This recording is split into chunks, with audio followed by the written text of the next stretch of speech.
मित्रांनो, आज आपण स्टिकर जे असतं ना आपलं शेतीमध्ये जे आपण वापरतो त्याचे दोन डेमो घेणार आहोत. हे आहे मार्केटमधलं स्टिकर जे कृषी सेवा केंद्रामध्ये भेटतं, सेवर. आणि हे आपल्याकडे आहे सनस्टिक. हे सनेज कंपनीचं सनस्टिक आहे. कसं 7 प्रकारे काम करतं याचा आपण जरा अनुभव घेणार आहे प्रॅक्टिकल डेमोमध्ये. तर आपण बघूया आता ते कसं काम करतं, हे कसं करतं आणि हे आपलं सनस्टिक कसं करतं. तर दोन्हीचं आपण हे घेणार आहे. आता बघूया आपण. हे आपण 2 टोपण घेतले आहेत.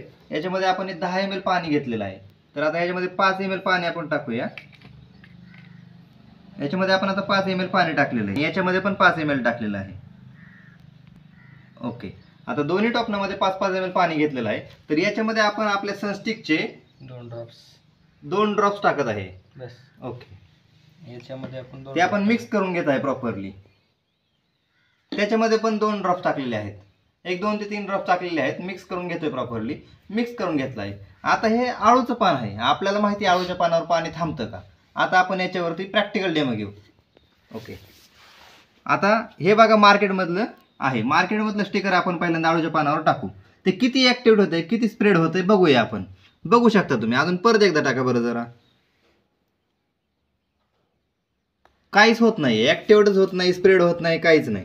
तर आपण बघूया. हे सनेज कंपनीचं स्टिकर जे आहे ना सनस्टिक, हे म्हणतात पीएच बॅलन्स होतंय, रिड्यूस होतंय पानाचं, पेंटेटर होतंय, ॲक्टिवेट करतंय. कसं काय ॲक्टिवेट करतंय बघूया आपण जरा. ते साहेब सांगत होते सनस्टिक लय भारी तुमचं सनेज कंपनीचं. बघूया आपण भारी आहे का खरंच. हे बघा आता मी इथं एक बॉटल घेतलेलं आहे. एक थेंब इथं टाकत आहे.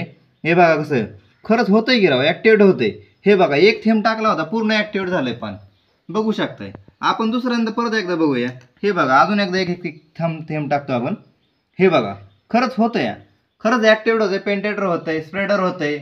म्हणजे आत्ता जरी पाऊस आला तरी ते एक अर्धा तास जरी पावसात लगेच आला तरी पण ते लागू होतंय. असं एवढं जबरदस्त पद्धतीचं हे सनस्टिक आहे. मला असं वाटतं हे आपण वापरलं पाहिजे कंटिन्यू.